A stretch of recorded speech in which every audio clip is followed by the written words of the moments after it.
Après séquence émotion, café, nous enchaînons. Oui, pardon, dans la lumière, excusez-moi. Le régisseur lumière qui me... nous allons passer là alors deux choses très très pratico-pratiques. Hein. C'est faire passer le PSBC dans le quotidien du régisseur. Donc là, nous allons accueillir Jocelyn Perilla, qui est diplômé du master de conservation préventive à l'université. Oui, mais si je me mets, je te cache, voilà. Le conservation préventive Paris 1. Jocelyn a participé au chantier des collections du musée d'Argenteuil et a occupé la fonction d'assistant sur les collections au musée de la Grande Guerre de Meaux. Pendant plus de 6 ans, vous avez été responsable de la régie des œuvres au département de restauration de l'INP, c'est là qu'on s'est connus. Et il a été membre du CA et président, hein, il a oublié de le dire, de la FROA entre 2012 et 2018. Youhou! Non, petite... Aujourd'hui, en tant que chargé d'études documentaires, vous effectuez des missions d'études et de conseil au département de la conservation préventive du C2RMF. Et donc, Jocelyn va nous parler de l'automatisation des tâches. 20 minutes, Jocelyn. Merci. Merci beaucoup, Nathalie. Tout d'abord, un grand merci à l'ensemble de l'association, au bureau du CA pour nous avoir sollicité, pour avoir sollicité le C2RMF, Marie Courcelot et moi-même pour ces 2 journées d'études. Et donc, merci pour nous laisser la possibilité de présenter cette application Excel pour l'automatisation des tâches du PSBC. Donc là, effectivement, ça va trancher un peu avec le moment qu'on a vécu, puisque là, on va basculer du côté de la tâche froide et aseptisée d'une application informatique. Donc, en fait, cette application informatique est née dans le cadre, a été établi dans le cadre des ateliers PSBC du C2RMF qu'a pu mettre en place, élaborer Marie Courcelot, dans le but justement d'accompagner les différents musées participants, ceux qui s'y présentaient, pour les aider à réaliser leur PSBC, puisque le principe de ces ateliers était au cours de 6 séances thématiques. Chaque thématique était abordée, pouvait concerner la priorisation. Il y avait une thématique sur le matériel, une thématique sur décider l'espace de repli. Bref, chacune de ces thématiques concernait une séance, et ces 6 séances-là étaient espacées de 2 mois, ce qui permettait qu'à l'issue d'une année, chaque participant pouvait avoir finalisé ou avancé du mieux possible son PSBC. Donc, par rapport à ces ateliers-là, Marie a comptabilisé environ de 150 musées ayant participé et ayant pu, si ce n'est finalisé, au moins avancer grandement sur leur PSBC, d'où l'article qu'on a pu co-rédiger en 2021 dans la revue technique, vous pourrez donc lire. Et en fait, au fil de ces différentes séances thématiques, Marie, à chaque fin de séance, faisait une petite table ronde, comme vous pouvez le voir. On donnait la parole à tous les participants afin de connaître leur avancement dans leur processus, dans leur démarche de PSBC. Et au fil de ces questions, on a pu les collecter avec Marie et les autres participants, comme Laura Housset, qui est aujourd'hui parmi nous. On encadrait au C2RMF ces ateliers et on notait toutes les différentes questions. Donc là, par exemple, pour la séance 2, qui était consacrée à la priorisation des collections, certaines questions concernaient le cas des dépôts, est-ce qu'il devait être priorisé ou pas, le cas des MNR. Bref, toutes les questions qui étaient abordées par les différents participants, on les a pu les noter, si bien que ça nous a permis de voir qu'il y avait beaucoup de problématiques qui étaient récurrentes pour les institutions, aussi bien sur le fond, comme on peut le voir ici avec cette foire aux questions, mais également sur la forme. Est-ce que le PSBC devait-il revêtir une forme de classeur, de fiche? Est-ce que les photos devaient être grandes, petites, quel format? Mais également aussi beaucoup de questions sur la méthodologie, puisqu'il s'agit là effectivement d'une démarche qui peut s'avérer être chronophage. Et puis, comme on a pu aussi l'estimer, qui aussi le fait d'élaborer, ça implique de créer ce PSBC, ça implique de se plonger toujours psychologiquement dans une démarche négative, forcément, puisqu'on appréhende un sinistre qui arrivera ou pas, mais du coup, très clairement, c'était une démarche très anxieuse. Donc en fait, tout ça fait que les personnes, les coordinateurs du PSBC doivent se confronter à s'enclencher, à s'initier dans cette démarche de construction. Donc l'idée à émerger était d'essayer autant que possible, par une application, autant que possible, de délester, de décharger les coordinateurs du PSBC du risque éventuellement d'oublier des informations et aussi de les aider dans la mise à jour fréquente d'une grande variété de documents, de façon à ne pas avoir à les remodeler systématiquement à chaque nouvelle information. Marie, dans le cadre de ses ateliers de PSBC, a pu rédiger beaucoup de fiches, fiches que vous pouvez retrouver en ligne. Et l'idée était justement de doubler ou de compléter ces fiches-là par une information informatique. Donc du coup, Marie m'a demandé s'il était possible de créer un petit outil informatique pour compléter ces fameuses fiches. Puisque des outils informatiques, vous allez avoir des bases de données, et du coup, ce sont les interventions qui vont suivre, donc des systèmes privés qui existent et qui font bien évidemment des logiciels beaucoup plus adaptés qu'en tant que non-informaticien. Je ne suis pas informaticien, donc forcément, le système proposé n'est pas forcément aussi élaboré. Il s'agit d'un outil modeste, mais en tout cas, l'idée était d'établir un outil modeste, mais à l'échelle du C2RMF, pour pouvoir le proposer au plus grand nombre de personnes pour compléter sur ces logiciels qui sont en cours d'élaboration, qui sont encore évolutifs et qui vont être amenés à apparaître sur les marchés. Ce qui fait qu'avec Marie, nous nous sommes accordés sur une sorte de cahier des charges, donc un cahier des charges en interne, puisque finalement on a décidé justement de le faire in situ, cahier des charges qui se décline en 3 catégories de critères. La première catégorie de critères qu'on s'est fixée, c'était des critères liés à l'utilisateur. On voulait lié à l'exploitation par l'utilisateur, donc très orienté utilisateur, donc on voulait que le logiciel puisse s'adapter au plus grand nombre d'institutions culturelles, qu'elles soient petites, qu'elles soient grandes, qu'elles travaillent item par item ou par lot d'items. On aurait voulu aussi que ça puisse intéresser aussi bien les musées que les bibliothèques patrimoniales, que les archives. Après quelques retours, certaines institutions des archives notamment nous ont dit que cette application n'était pas adaptée pour leur milieu. Mais en tout cas, on a voulu à l'origine, en tout cas, pouvoir essayer de considérer le maximum, de cibler le maximum d'institutions culturelles. C'était le premier critère de ce cahier des charges. Autre critère était aussi de pouvoir utiliser une base bureautique qui soit la plus répandue possible dans les services administratifs. Donc on a opté pour Excel, puisqu'elle est en général bien connue, bien familière, ce qui fait que ça permettait de s'affranchir de toute une connaissance et toute une praticité de remise à niveau. Là, le fait de connaître bien l'outil Excel, du coup, peut faciliter la prise en charge et la saisie des données. Troisième critère dans cette catégorie-là dédiée à l'utilisateur, c'est d'essayer autant que possible, en tout cas, même si ça sera à parfaire, mais autant que possible, d'avoir un outil qui soit ergonomique, donc en intégrant simplement les informations pour une mise à jour la plus régulière possible. Autre série de critères, et là cette fois non plus liés à l'utilisateur, mais liés vraiment aux informations à collecter et à insérer, à inverser dans cette base. Ce sont des informations qui concernent bien évidemment les collections, comme toutes les bases homologuées au Musée de France, mais ces bases homologuées au Musée de France qui sont très complètes et qui sont très bien réalisées, n'intègrent pas le matériel d'urgence, n'intègrent pas les espaces. Donc là, l'idée était justement d'avoir une démarche systémique, d'intégrer les différents éléments de façon à avoir une base de données qui puisse être vraiment très entrée PSBC. Si bien qu'en fait aussi, l'idée était que toutes les données qui puissent être versées puissent aussi se répondre les unes aux autres, puissent être interdépendantes. Comme ça, chaque nouvelle information injectée, que ce soit un changement de localisation, que ce soit un changement de date ou de dimension, puisse être relayée et que les autres informations puissent automatiquement en être déduites, de façon à avoir vraiment une édition automatique des données, des fiches et de tous les documents générés par un PSBC, en évitant au coordinateur PSBC de le faire de façon systématique et fastidieuse. Et troisième série de critères, ce sont les critères qui sont relatifs à la base elle-même, donc de maintenant cette diffusion, puisqu'en fait, le fait de le vouloir, et ça c'était vraiment quelque chose qu'on voulait vraiment faire en interne, ça nous permettait déjà de mieux expliquer notre démarche, de mieux expliquer la façon de l'outil, puisque du coup on l'a créé, donc du coup ça c'était beaucoup plus simple, et sans recours, et ça c'était aussi l'idée, c'était sans recours à une prestation extérieure, parce que si on voulait le modifier, ça aurait une nécessité de faire appel au marché, de faire appel aux prestataires qui l'auraient réalisé. Au moins on avait la main totale sur cet outil.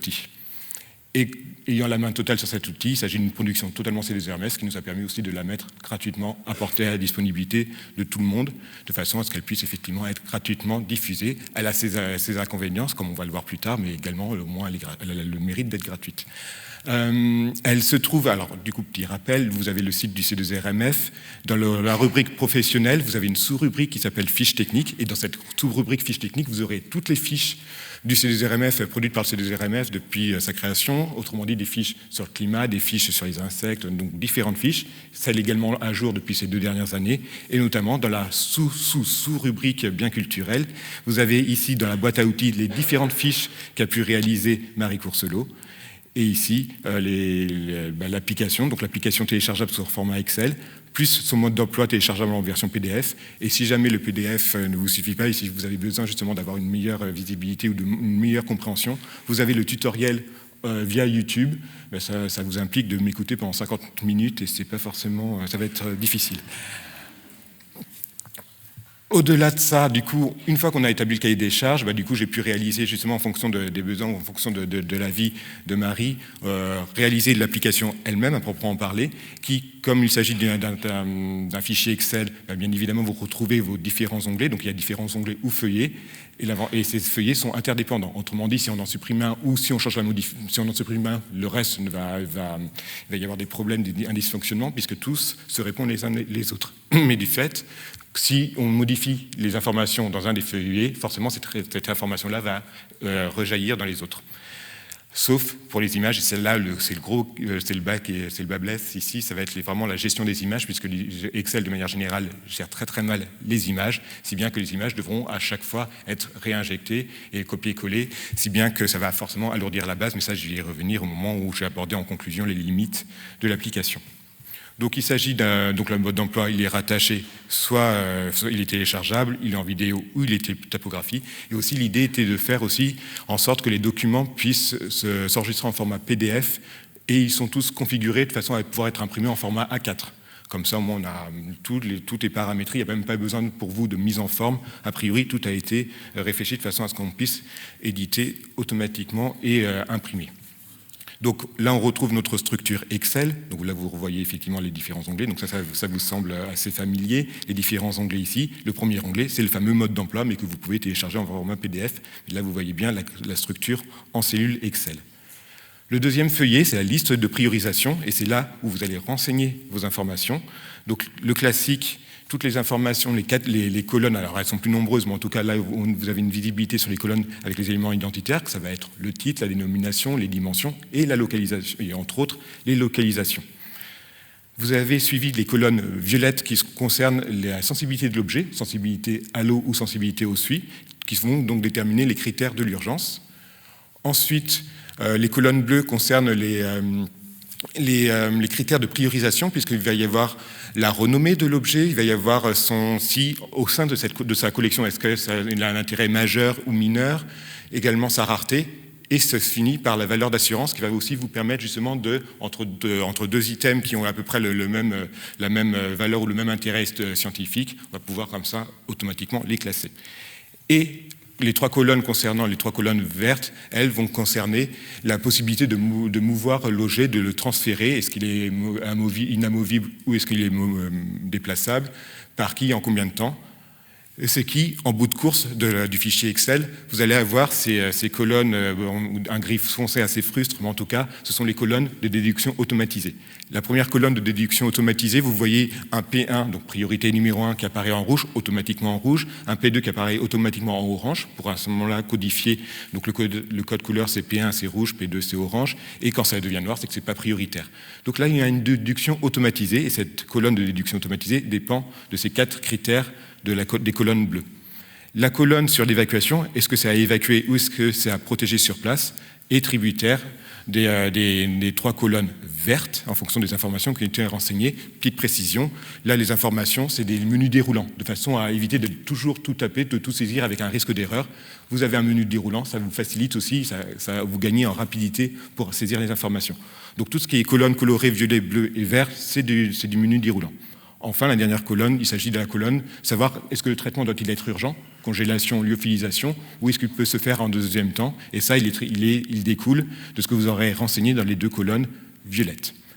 Ici, une colonne laissée vierge, et là je rejoins ce que disait Claude Marie, il y a aussi la sensibilité des personnes, on a laissé quand même une colonne vierge, de façon à permettre justement, si on souhaite que finalement le P1 soit plutôt un P2 ou que la mention non prioritaire devienne finalement un P2, ça permet aussi d'avoir cette possibilité-là de modifier manuellement en fonction du goût, effectivement, comme le disait Claude Marie juste avant.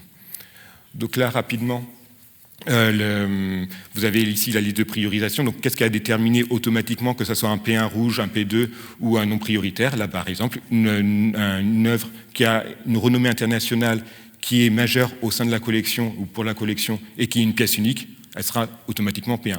Et si vous avez rempli par contre que c'est une œuvre localement renommée, juste locale, même mineure pour la collection, il y a des modèles très courants tels que des clous archéologiques ou d'autres choses, à ce moment-là, ça sera non prioritaire.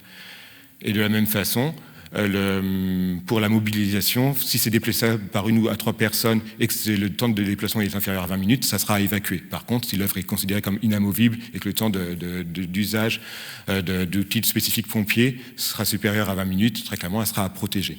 Donc en fonction de ces renseignements-là, le reste va se faire automatiquement. Vous avez un troisième onglet qui serait la fiche prioritaire. Donc là, vous avez le modèle de la fiche prioritaire format A4 toujours, donc on retrouve notre format A4.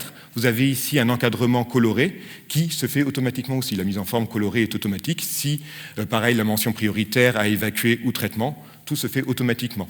Donc de la même façon, si ça devient priorité numéro 2, le cadre ici rouge deviendra cadre orange. Les mentions dans le quart supérieur gauche concernant les informations propres à l'identité de l'objet apparaissent de la même façon automatiquement, puisque vous les auriez renseignées dans l'onglet fiche prioritaire.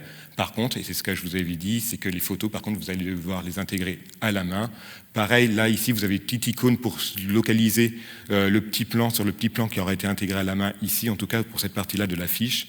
Et là aussi, il y a ces éléments-là liés à la manutention de l'objet. Par défaut, on a mis des ronds barrés. Par contre, mais s'il y a des spécificités de manipulation, à ce moment-là, vous supprimez, parce qu'il s'agit juste d'un objet intégré à Excel, donc il suffit juste de le sélectionner, de supprimer. Vous le supprimez et vous pouvez remplir, et là on est sur du champ libre, vous pouvez remplir la case pour spécifier pourquoi on est en dehors d'un cadre.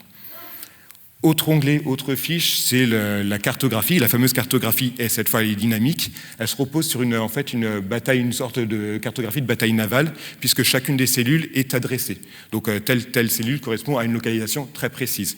Donc là, vous avez une petite icône rouge pour indiquer que c'est une œuvre P1, donc priorité 1, et avec la petite flèche pour dire que c'est à évacuer. Ici, P2 à évacuer, parce qu'on est toujours sur la flèche, et dès que c'est à protéger sur place, vous avez une petite croix pour indiquer que c'est à protéger sur place.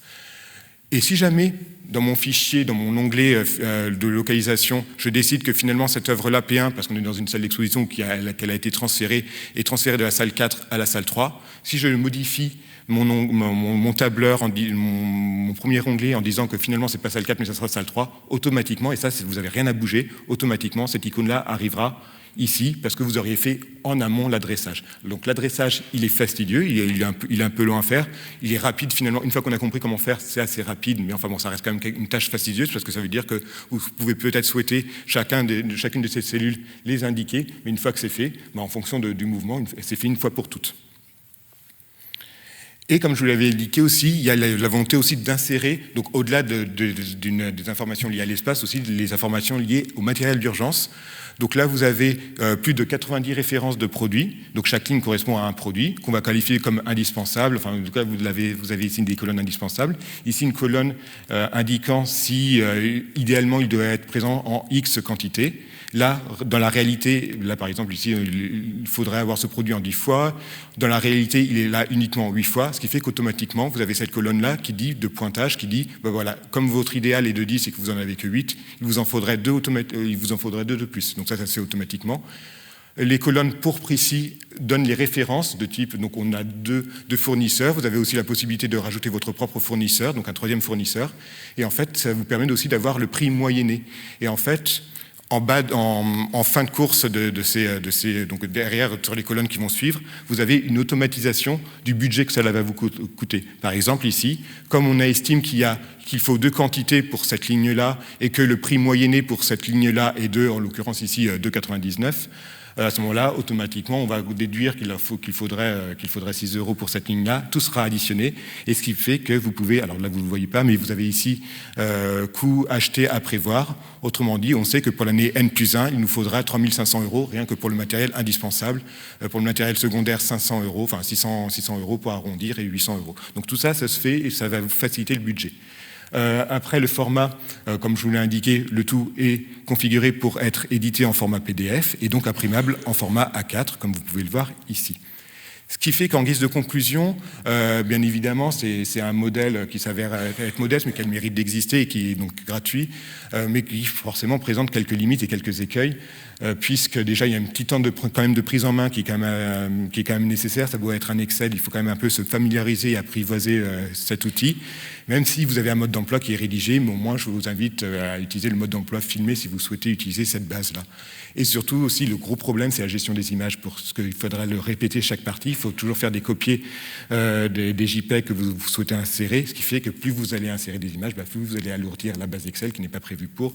Enfin, de manière générale, la base, enfin Excel, le logiciel Excel gère très mal les images, donc du coup, ça va alourdir la base. Ceci pour vous dire que ça peut s'adapter, cette base-là va peut-être vous être utile pour une collection d'une centaine ou de plusieurs centaines d'items. Par contre, dès qu'on dépasse les 1000 items, je pense qu'il faudra s'en affranchir. Ça ne sera pas du tout adapté. Donc, les logiciels qui seront présentés juste après, je pense qu'ils seront beaucoup plus adaptés que cette base-là. Donc, ça, il faut le considérer. Mais si bien que pour des expositions temporaires, ça peut peut-être vous convenir.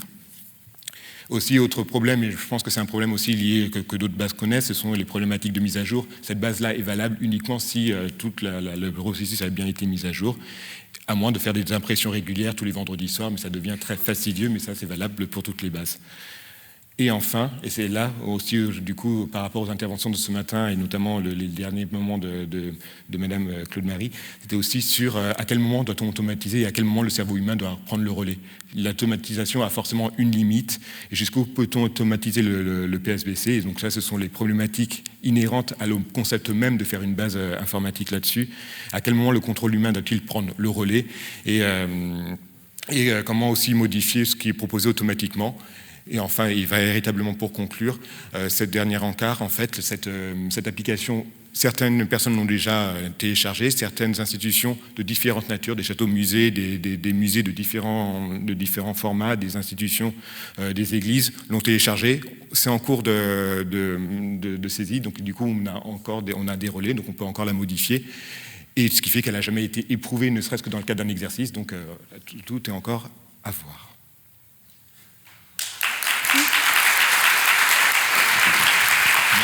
Merci Jocelyn. C'était timing. Merci beaucoup.